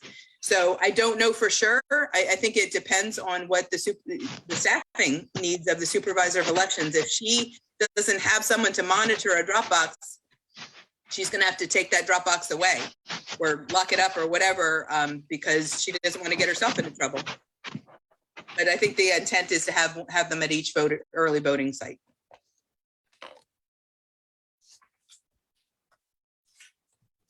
Richard, did that answer your question?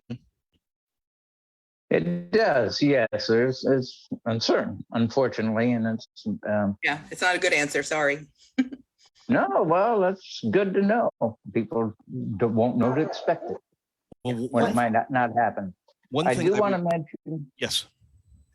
Go ahead. that I have been doing some door-to-door canvassing for vote-by-mail request forms for the already registered voters.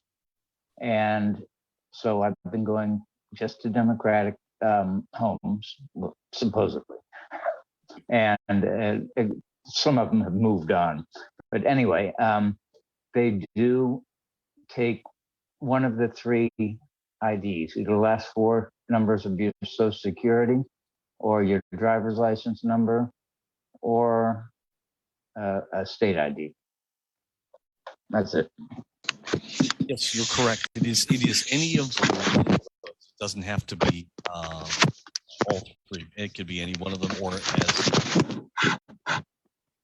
I know that somebody is trying to get into and ask us a question. I keep hearing the difficulty there. Anyway, Richard, if you could lower your hand again down there in the little reactions button, if you can lower your hand after you've asked your question. Thank you very much. Vicky and Poco, you've had your hand up for a little while. Vicky, you're up next. Ask your question, please, of our two panelists. Yeah, I was just hoping maybe Suzanne could go into some detail about this scary stuff that's coming out of the Brevard County Charter Review Commission. And from there, the proposals that pass go to the county commissioners. And then what? Are they referendums on the ballot? I don't know a whole lot about this, but I know a little bit. I know they met again today, and I did not get a chance yet to see it. But the good thing is that Brevard County tapes those, and you can watch them at any time. Like the last one I watched like a week afterwards. So you can be up to date on what the County Charter Review Commission is doing. So yes, when the Charter Review Committee passes whatever they pass, it goes to the county commission, and then the county commission decides, and I don't know how this part works, but it has to get through the county commission to get on the ballot for citizens to vote on it. So I don't know. I imagine it's a certain number of county commissioners that would have to vote positively to put it on the ballot. Mm-hmm. And with one of the county commissioners being gone, and there only being 4 of them now, that makes it probably a little bit more difficult. But yeah, that if anybody has time, watching the county charter review meetings is really, really important, because they're talking about some serious stuff. They're trying to make, there's a movement to try to affect a lot of our school board races in particular, and change the makeup of the county commission. So there's a whole lot going on. There was a right to water movement, and that got the kibosh put on it last time. There was The only good one that they had, yeah, well, in my opinion. it was problematic. I mean, I support it, and a lot of the charter review people did too, but just the way it's phrased is problematic. As soon as you start talking about, oh yeah, we're enabling citizens to sue developers, you know what happens. Politicians in Florida love developers, so that's a really difficult position to take. So I don't think that's over. I think that's going to come back, but that was one of the big things that happened. And there's more. There's a couple more meetings that they're going to have, and they have to wind it up. So I don't know what happened earlier today. As soon as I get a chance, I'm going to watch it, but I suggest everybody else do it as well. Thank you, Vicki. Do you have anything else? No, that's good. Thank you. Thank you, ma'am. Don't forget to lower your hand. And Karen Houston, you're next up. Please ask your question of our two panelists. Yes, this is for Richard. Anybody else who's interested about the ballots, about the voter, what they're calling secure ballot intake stations. They'll be at the supervisor of elections. They'll be at all the different branches of the supervisor of elections, and they'll be at each designated early voting site in the county during early voting. So I just checked that out on the website. So. Excellent. Thank you, Karen. Mm-hmm. Karen, you're quite knowledgeable about all of these the things that we've been talking about, and I believe you've registered probably 1 million voters in your life. Do you have anything that you would like to add as we're having this discussion? Anything to add to what our two speakers have said? The only thing I can say right now is that I do reach out to the supervisors of elections if I have a question. You can do that as well. Anybody on here can do that. We tried to get them on for this event, but they weren't available. But yeah, you can call. And I check my status of my ballot all the time. I check everything about it to make sure that it's secure and my vote is secure, and everybody can do the same. Laura Scott has been pretty good, I can say, as far as our supervisor of elections. I'm not going to try to bash them or anything like that, but I always, if I have a question, I call and I ask, and that's why. And I check the site out, votebrevard.com. I think it's .com. I've done it so many times that I type in a V and it comes up automatically. If you have any questions beyond what we have here tonight, if we're prepared for you, you can always go to votebrevard.com or call them. And you're right. I believe we already discussed the fact that technically it's votebrevard.gov because it's a government agency, but I think they also own .com, .org, and those other things, so that they basically it all goes to the right place. Everybody should have gotten or should be in the process of getting their new voter registration card. We discussed this earlier, and that was this card should be coming to the mail if you are a registered voter. It has the updated voting districts, since they've changed the districts, updated polling location. And so this is essential for people to get. If you haven't gotten this, go to www.votebrevard.gov. Take a look at your status. It's really simple. I mean, the way they have, you can log right on, you can see where you are, you can see, it answers a great way to answer questions. Another thing that I'm going to make a pitch for, and that is the League of Women Voters periodically puts this out. This is the directory of elected officials from the League of Women Voters, and they provide this for free. It's full of information about who your elected officials are, where their offices are located, what their phone numbers are. So many people, and I'm going to have to tell you this from my personal experience. I believe 98% of citizens in the state of Florida, and probably in most states, do not know who their state representative is, who their state senator is. Many people don't know who the vice president is. Many people don't know who to contact. They sit and yell at the television all day long. But you know what? You want to get an answer. You want to make some. In fact, I don't even have the latest one. I need to get the latest one from Lily. But I'll tell you what, this little card or this little form is the most valuable little thing, and it is completely free from the League of Women Voters. My hat's off to the league on that once again. And I'm not sure how you would get one since we're doing virtual meetings. Suzanne, is the league back to doing live meetings or just virtual meetings? We're doing both, but we're starting to venture out into the public a little bit more, and we're starting to set events that are in person. But we do a lot. We have a lot of committee meetings and board meetings and everything are online still. If I wanted to get an updated version of this, you guys always used to have these at our events. In fact, I saw David on our chat was basically saying, hey, we should be getting back to live meetings. That was one of the nice things about having a live meeting is being able to pick these up at a table in the back of our room. The downside to live meetings is, of course, we have right now a huge surge of Omicron BA.5, which is very, very contagious. The pandemic is not over. Many people think that it is, but it is still a dangerous time to be going to indoor meeting events. It's a tough challenge for the Space Coast Progressive Alliance board to make that call when to resume normal meetings. And in fact, speaking of that, our president has his hand raised. Raed Al-Shaibi, would you like to ask a question of our panel? Thank you, Phil. I just want to thank the speakers, but I want to see if they can elaborate on the process of switching parties between the primary and the general election. Can you elaborate on if there's any, legal issues, if there's any restrictions in that process? If I don't have any of the candidates from my party in the primary, can I switch, vote, and then switch back in the general? Well, you can switch your party affiliation pretty frequently. I don't think there's any, I'm not aware of any limitation of switching and switching back.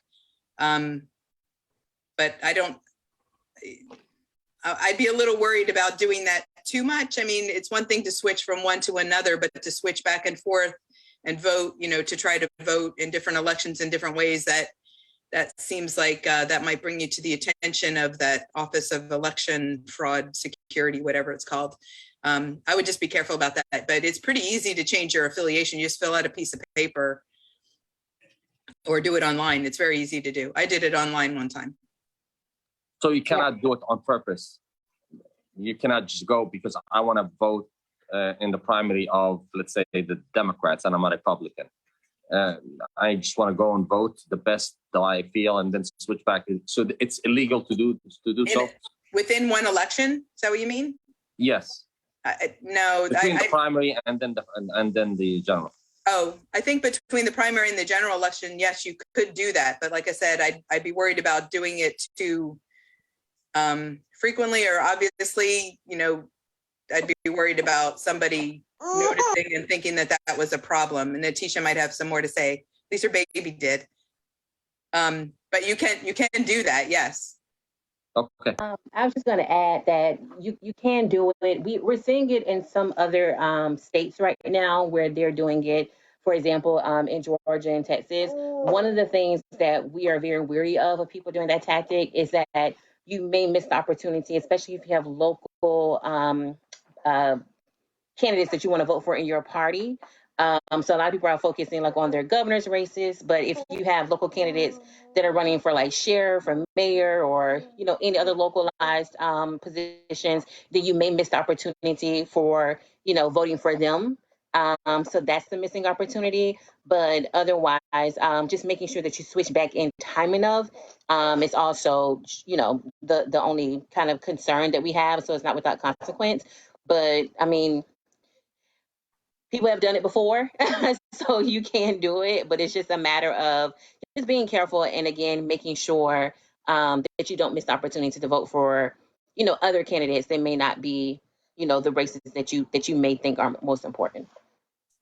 And Natishia, I know that we lost your audio there a little while ago. Is there anything that we missed or anything that you would like to add to the conversation that you weren't able to while we had you a loss of signal? I think one of the most important things is, you all have a great SOE there with Lori. I think in other regions, I am most concerned.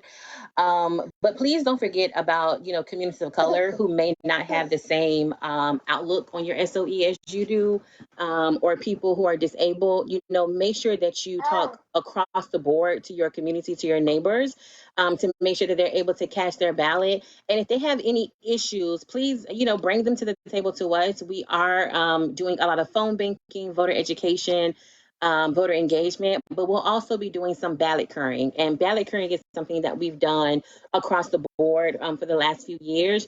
For those that do not know, when ballots are rejected, normally America Votes updates their sites in real time so that we can cure ballots. We can actually call voters and say, hey, something's wrong with your signature or something's wrong with your ballot. You need to get in touch with their SOE.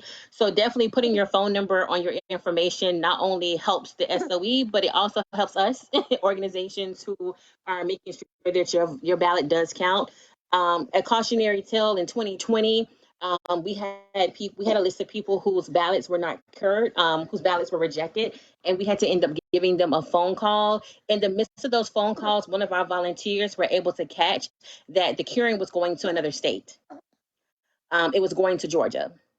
And so you can imagine myself at 11 o'clock at night calling the proper folks and saying some unkind words because it was the evening where, it was the election night. And so what the ACLU did was we made sure that everything was fixed. We had to call all of the supervisors of elections and send them emails letting them know that this is not voter fraud, but that their systems were sending them to another state.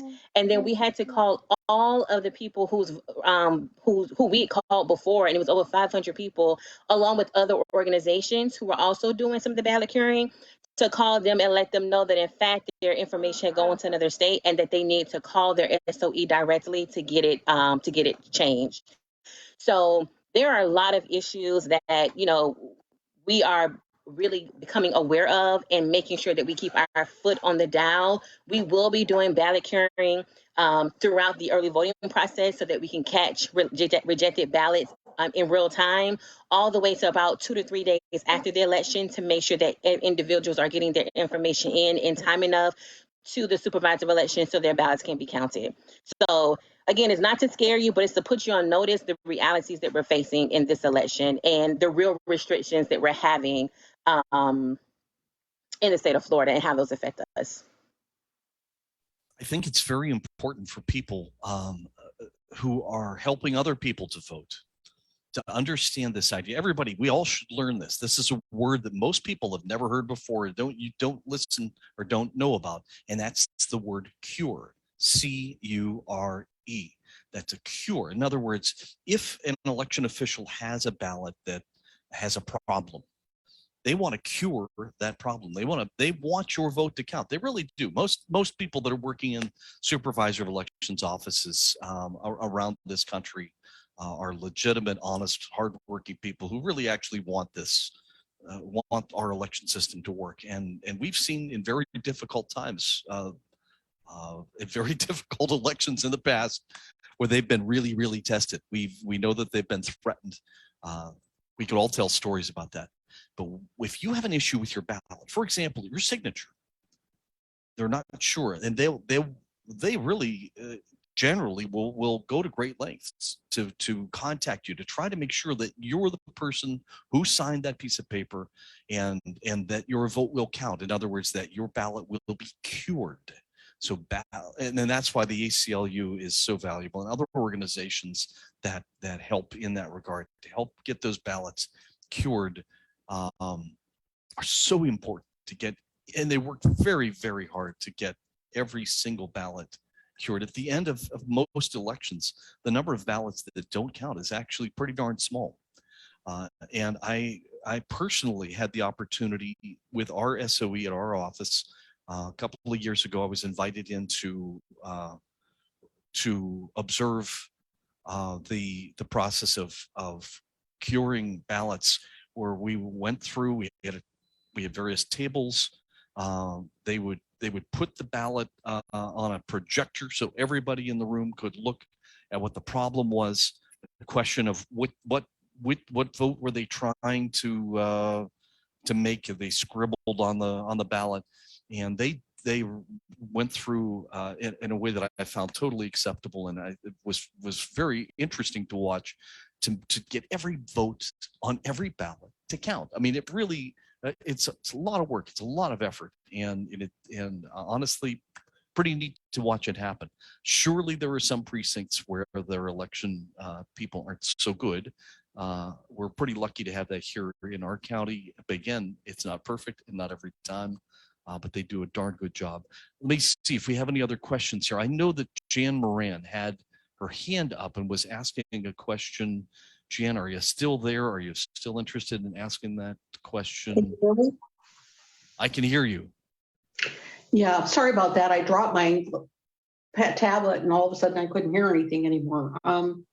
The comment I wanted to make is that earlier, one of the speakers said something about voting on the voting day because there was something about the red wave. And she had it backwards from what I understand, is that the Republicans have a tendency to vote on voting day, on election day. And it's the Democrats who, as a rule, use mail-in ballots.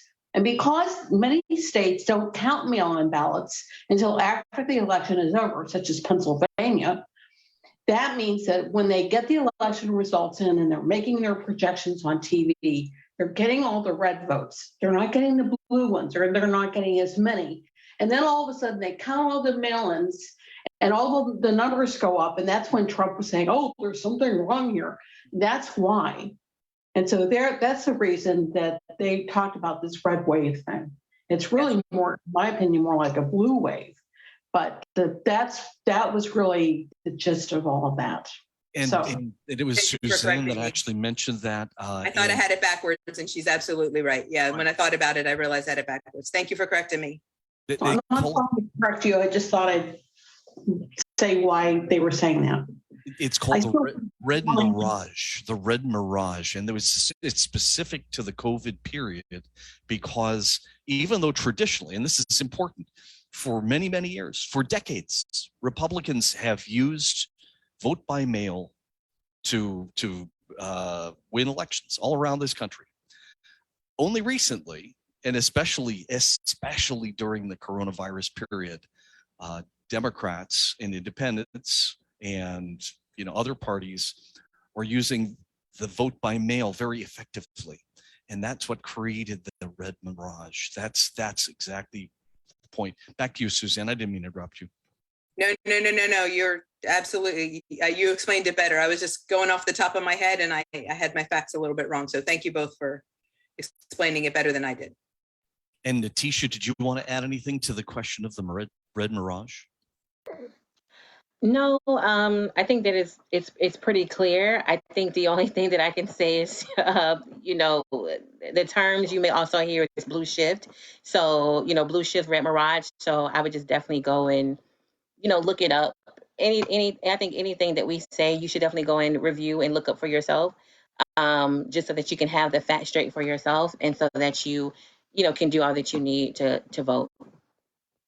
Hey, another thing that I did want to mention, if it's okay, Phil. We talked a lot about us voting, and I actually just want to talk about the plan itself. Like what exactly do you need to do once early voting starts, and what do you need in place? And some of the things that we're encouraging people to do is, number one, if you have your family, or if you are single and you have friends that you want to go and vote with, go ahead and start talking to them now. Go ahead and place a phone call now, so that you'll know who you're voting with, and you all will know how you're voting. And so it's kind of an accountability trade-off, if you will. If I know that someone's going to vote by mail, then I will say, hey, remember you said you're going to vote by mail. Did you go ahead and send that in? You won't believe how often people will just forget, as Phil said, because of life happening. And they'll remember and say, oh, okay, yeah, let me go ahead and mail that off in time enough. And then if you are going in person, if you're driving or if you're walking, have fun with it, right? Like, I think we talk about this seriousness of voting all the time, but, go vote and then go have dinner and talk about, how happy you are that you got out of the way if you did early voting. And then, how you may plan a watch party later or something like that, or, just other things in life that are happening. I think that the issue is really, really important and very heavy. It can be very, very heavy because we are seeing so many restrictions. But I can say that at least for Brevard County, you all are, I wouldn't say the least of my concerns. We are keeping an eye on every county in the state, but as far as the worst of the worst, you are not in that number. And the worst of the worst, we are seeing egregious things happening. Early voting locations shutting down that would not be reopened. College students being displaced at where they can vote right now. So, take advantage of the access that you do have and make sure that you go with a group. The second thing is make sure that you have all of your information in one place. If it is a vote by mail ballot, sometimes it can get lost in mail. The cards can get thrown away with mail that you're getting rid of. So just try to make sure that you put it up somewhere with your important papers, your voter registration cards, and once you get your ballot, so that it won't get wet. I have children, everything gets wet on the counter.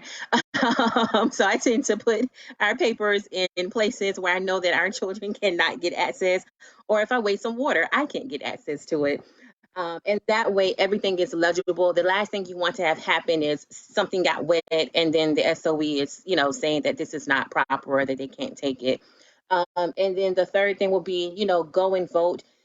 Try to do your early voting. If you are going to go vote on election day, and we have a lot of people that do go and vote on election day, number one, make sure you take your own water. Make sure you take your own snacks, so that none of us get in trouble. It's going to be scorching hot. Take your water. Even in November, we know it's hot in the state of Florida. Number two, make sure you have all of your information that you need with you. If you want to put it in the car that day of, go ahead and do that. For my ladies, if you want to put it in your purse, do whatever you need to do. And then go prepared with the open heart to stay in line. If you're going late, stay in line. If you're going early and the lines are full, please try to stay in line for as long as you possibly can until you cast your ballot. And then if you have any issues while you're in there, any issues with the machines not working, especially during early voting, or, if you hear of a neighbor next door whose machine isn't working, go to the SOE, call Karen, call Phil, say, hey, the machines aren't working. We need to figure out what's going on, especially if they're talking to the supervisor of elections. And that way we can get it fixed in real time. I remember in 2020, my grandmother called me and said, hey, the man next to me's machine's not working. It's a couple of machines broken down. I was able to call in Duval County and say, hey, Mike Hogan, what's going on? We have to hold them accountable to this. So, as you're making your plan, really make the plan, right? Like, we're not just talking about it because it's a great topic. Like, really make the plan. As activists, we are really big on coming to events and making sure everyone else is taken care of. We need to take care of ourselves first and make sure we pledge our votes. I can tell you as a field director, I have gone election day many times because I didn't go during early voting because I was so busy trying to protect the vote for all of you and millions of people around the state. So make sure that you actually make your plan and you vote yourself. And then it's kind of like the plane. Mask yourself first and then be busy masking others. That'll be my greatest advice. Wow, Natishia, that is absolutely golden. Wonderful, wonderful advice. That string of thought that you just presented to us is it. That's something I'd love to point out to people is that if you vote early, then you're free on election day to help other people vote.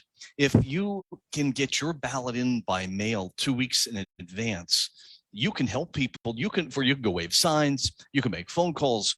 You can help other people get to the ballot place. You can help solve problems for other people. Always have the idea that you're not thinking about just yourself. You're there to help other people vote. As you said, as activists, we all want to a better society. We want to have better candidates. We want to have better elected officials. And it really does make a difference when you have a plan and you execute your plan to vote and you help other people to do that. It makes a huge difference. We have a couple more questions and then we're going to have to end our presentation today. James O'Neill, can you bring yourself off of mute and ask your question? Hi, good evening. Good evening. Natasha had mentioned a little bit earlier about these people that are coming back, people that are got out of prison and have fulfilled their obligations to the state. Maybe she could elaborate a little bit more on that. She did mention 1 million plus people that are out there that would probably like to vote and can't. What kind of pushback are they getting? And who can we talk to? The Secretary of Elections you mentioned, maybe can you give us some information, maybe elaborate a little bit more on that for me? Thanks. Sure. So it's a bit convoluted. I think that's the best way that I can kind of put it. In the terms and in the way that 7066, SB 7066 was pretty much gutted, in the way that it gutted Amendment 4. And when I say gutted, I basically mean that it issued what we term the fines and fees, right? Ensuring that people paid their fines and fees before they were able to vote. There are a lot of people that owe restitution, that owe court fees, that owe court fines, and just other fines and fees that right now they're not able to pay for. And so the system right now and the way that the state changed it, the state is supposed to be creating a process, and I put that in air quotes, where they are actually able to go in and tell you what your fines and fees are so that you can be put on somewhat of a payment plan with the clerk of court, or so that you'll know exactly how much you owe and then you could pay it if you're able to. One of the issues right now is that we do not know if people are actually able to go and follow through on that process, which essentially is a declaratory statement. We don't know if they're able to go, if they have gone in and have seen what the actual process is and what the time frame is. I think the biggest problem right now for formerly incarcerated individuals, or returning citizens as we call them, is that if they do request from the state an understanding of what their fines and fees are or what they may be, that request could be very fast. They could send something, they can send a response back within a few days, within a few hours with how much is owed, or they could go back and take a week, 2 weeks, 3 weeks, a month. Elections could pass, and finally send in the information as far as what people's fines and fees are. So what we've done, and I see someone holding up FRC's information who are helping to pay fines and fees. I think one of the things that I want to be mindful that people know of is if your fines and fees are a lot more than what FRC is able to pay for or able to cover, then you won't be eligible to vote. You won't be able to register. You won't be able to cast your ballot. And so we think it's very confusing because there's not enough information coming out from the state who has created this mess, coming back to returning citizens. And so it's really become dependent upon organizations like FRC, like us, who are trying to figure out the process and get a real answer as to how much money do people owe? Can they actually afford to pay it? If they cannot afford to pay it, what kind of payment plan can they be on? And if they're on a payment plan, are they eligible to register a vote at all while they're on that payment plan? One of the good things is a state attorney in, I believe, Alachua, I believe it was in Gainesville, he has actually come out in a statement saying that the state screwed up. And we need more essays to pretty much say that. And one of the reasons he said it's because, I don't know if many of you know, we have a vote from jail program that we have launched years ago that we talk about often at the ACLU and that we have been working on. Alachua County had a very good vote from jail program. It was actually the model program that we would talk about to voters and to returning citizens. And the vote from jail program is basically people who are currently sitting in jail who have not been charged, or who are just like waiting. Pretty much, they haven't been charged with a crime. They're not been waiting to be sentenced or anything like that. They are eligible to vote. Well, I don't know if you all have heard, but about 10 of those people are currently being charged with voter fraud and have been rearrested. And so because of that, we are being very, very careful and not telling people to register, to not telling people to go out and vote, to ask people, do you know how much you owe in fines and fees? And I think that it's disgusting. If you want my opinion on it, it's disgusting. It's misleading. I think that they need to come up with a system and a process and make it very public immediately to those who are returning citizens. Because at this point, what you've done is you doubly disenfranchise returning citizens who thought that they could now be empowered to vote, and now you've gutted it. And if they're not paying attention to the process, which we've seen in other states, that they are being rearrested and they are being put back into prison. And we don't want that to happen. So I think that there is a lot of confusion on the state's part.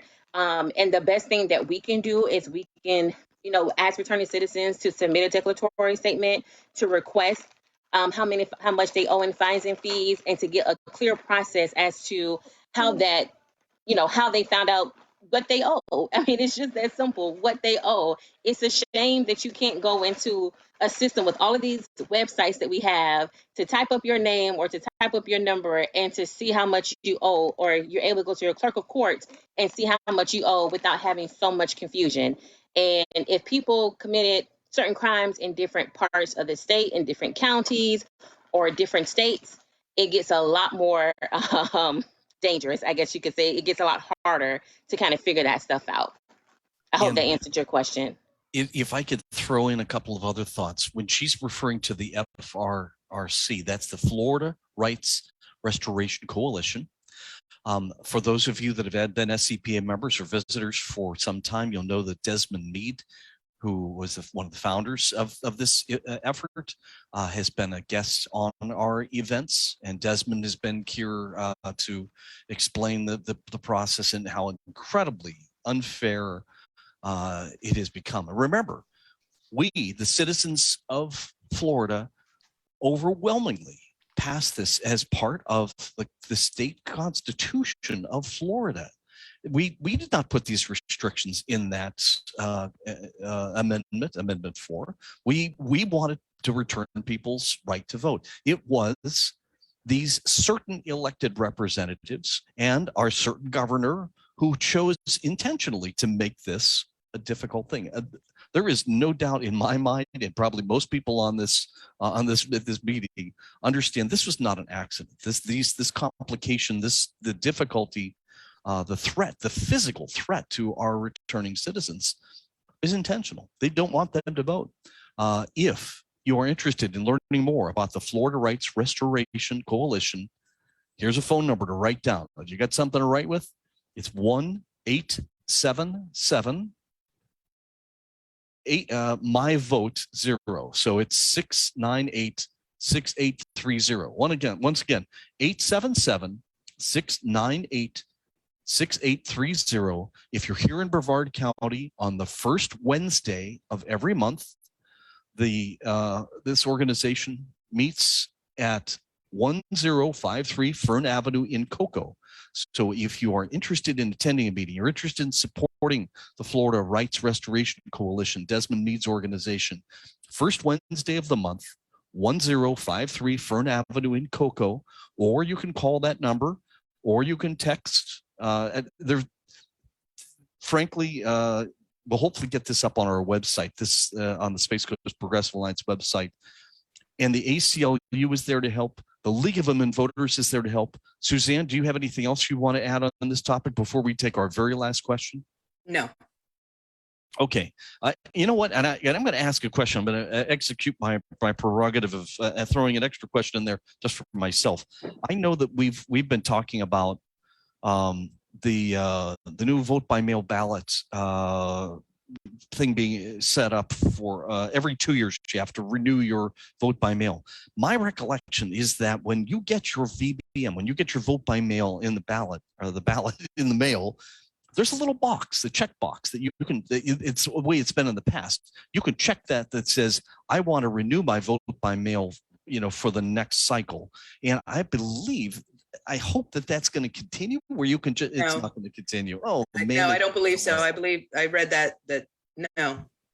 No, it's going to be a new easy. sign up process each time. And I don't know, like I can't see, I don't know what your voter registration cards look like, but for some counties, and that's the interesting part about this, we have 67 counties in this state. And so each county has the ability to do what they want in regards to how they go about showing the information. Again, in Seminole County, we now have a vote by mail kind of write out on the voter registration card that came in the mail. So I'm not sure if you all have that. One of the things that we have been cautioning people to do now is just to go ahead and check to make sure you are actually able to vote by mail this cycle. Don't wait until it's too late. Because again, the deadline is going to be coming up pretty soon. It's a little bit, but I think it's August 16th, I want to say. I have a million dates in my head for the election. But I would go in and then just check. And then if you're not, go ahead and register to vote by mail, especially for the gentleman who is new to the county. You want to definitely go ahead and make sure if you want to vote by mail that you do it that way. And then moving forward, you would need to do it each and every time. The only, if we had to look for the silver lining, I would say it will help us to make sure that our signatures stay updated. I try to be as optimistic as possible about these situations because I feel like there's always something new. But I would just say make sure that if you want to vote by mail, that you fill out that information each time. One last or another. Let me ask another quick question. We still have a couple of questions coming, and frankly, I'm going to just extend the time here because these are good questions. This is an important topic. There are all kinds of restrictions on who can carry somebody else's vote by mail ballot and put it into the new boxes, the same old boxes with the new name. And one of the things that I wonder about. Okay, so there's boxes are supposed to be attended. Are they planning to have somebody from the supervisor of elections office standing at the box asking you, is this your ballot? Is this your brother-in-law's ballot? Is this your second cousin's ballot? Are you authorized to be submitting this ballot in the box? Is that what they have planned? Or does anybody know what they have planned? How are they possibly going to implement that ridiculous requirement? Anybody, any ideas? So we had special elections in Duval County recently, so I can kind of attest to it from that point of view. They did have some of the drop boxes, and they did have people present. There were the questions of, is this your ballot? It's almost like going inside. I mean, it's just a difference that you're outside and that you're dropping it in. It is the questions of, whose ballot are you turning in on top of your own? What I have been telling people is if it is your next of kin, feel comfortable doing that. If it is a neighbor, ask them to get in your car, especially if they're disabled. Go on the side, turn the car on the other side where they can actually hand in their ballot and have them submit it themselves if possible. I think one of the things that we don't want to see, and years ago we even represented the league and other organizations in this around like registration and turning in just information in general. We don't want anyone to go to be penalized. We don't want anyone to be committing a crime. And the reality is that there is a whole new crimes and security board in the state of Florida that has been created for this very purpose, to look into election and voter fraud. There are some laws that are going to take place in 2024. And so for a lot of people, even though this is such an important election, this is also a run through for how the elections are going to be proceeding for now. And that is why it's so important to vote. I mean, a lot of this has been done by this current administration. And so if you do not like what this current administration and these legislators have done, then make sure you do all you can to cast your ballot. One thing that we didn't mention, and I would like to mention, is if you have young people, if you have children, who are young professionals, because I do see some of my young at heart on this screen. I know that you all have children. Talk to your kids now. Talk to them about the importance of voting, especially if they still live in this state. Have those conversations with them about why they need to vote and get their ballot counted, especially if they have children who are 18 and older, because it's going to be very important that we make sure that our youth vote. It is the 18 to 29 population that would kind of be some of the decider in this election. And if I can ask very quickly, I know this is a question that comes up over and over and over again, and I think the rules may have changed. And that is, if you're a college student and you're living away from home, you register to vote at your school, and you can vote at your school, or you register to vote at home and you vote at home. What's the current status of this? So students actually have a choice. They can decide to vote where they currently are living in their college town. So, for example, if you go to Brevard Community College and you move there to go to school, I don't know any of the other universities there, so I'm sorry if I'm ignorant to that. But if you have any other schools, then you are eligible to, you can change your information. On the other hand, though, like I mentioned, my intern before, she goes to school at University of Florida. She could very well vote in Gainesville, but she's like, no, I'm gonna drive to Miami, and she votes in town. And so, they can get vote by mail ballots and track their ballot online. That's not really a bad thing for a lot of college students, because they are very tech savvy. So they'll put an app on their phone in a minute and be tracking everybody's ballots. So, Susan, do you have anything you'd like to add on that one? For if you were a college student that's away at college, what would you do? What would you recommend? No, I totally agree with what Natishia said. I don't have anything to add. And we just got a quick thing on our quick question via the chat from Shannon. She's saying, is the process for restoration of voting rights part of the release process when inmates have served their time, if they're coming out of prison with, when they get their materials back and they're let out the gate? Does somebody actually talk to them at that time? Do they get a piece of paper that says, here is the procedure for restoring your right to vote? Or is it completely up to them and they push it out the door and it's up to them to do it themselves? So what N4 did was supposed to be automatic restoration, right? And again, it depends. It depends on whether or not they know whether or not they have fines or fees. And that's why it's really important for us to talk to the communities of returning citizens, of formerly incarcerated individuals. I think one of the things that we've asked for them to do is go and talk to their clerk of courts, who can actually pull their files and should be able to, pull that information. They could go to their public defender's office, but the clerk is the one that really should have like the numbers for them. And that's the problem, though. They could have, so what we've done, and I'll be a bit more transparent, what we've done is, we've talked to returning citizens and they've talked to specific clerks, and we've done the work to talk to clerks. I think, again, we have 67 counties and 49 other states, and plus some others, right? And so if crimes were committed in those areas where they do owe fines, fees, or restitution, or any other fines and fees, they are still readily responsible for those. It does not disappear. And that is what the state did to change what Amendment 4 was supposed to be. And so they don't get a card. And it really depends on what prison they're in. We've had some really good prisons where there's such a thing, or good administrations in prisons where they have provided them with a number of information. We have state's attorneys who are actually giving out our information, and recently we realized that they were giving out very old information. So we're trying to go to them and let them know that the information they currently have is old and they need to update it. But there have been a lot of second chance clinics that are going on across the state. There have been a few in South Florida, and I think that they're going to continue. There are clinics with attorneys who are able to answer some of these questions. I think one of the saddest things that I've seen, because I've had my team to go to those events to talk to people, is that we're not seeing a lot of returning citizens attend those events. And so we need to do the work of going into those communities. I think another thing that we did last year is we actually called through to returning citizens who were eligible to vote and made sure that they were able to do so. And a lot of people, some people knew, and some people just said, you know, no, I don't feel comfortable voting. I'm not going to do it.